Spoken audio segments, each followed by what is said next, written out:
In this video, I'm going to show you how to change all layers to one color in AutoCAD. Start by typing LA in the command line and press Enter to open the Layer Properties Manager.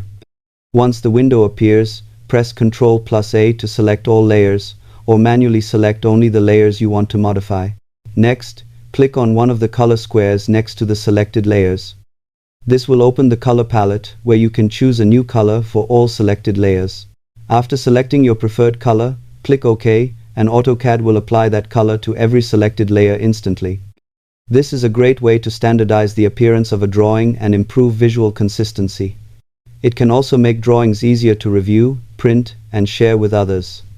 If needed, you can repeat the process at any time and switch to a different color with just a few clicks.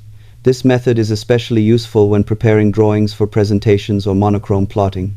Thanks for watching, and happy drafting in AutoCAD.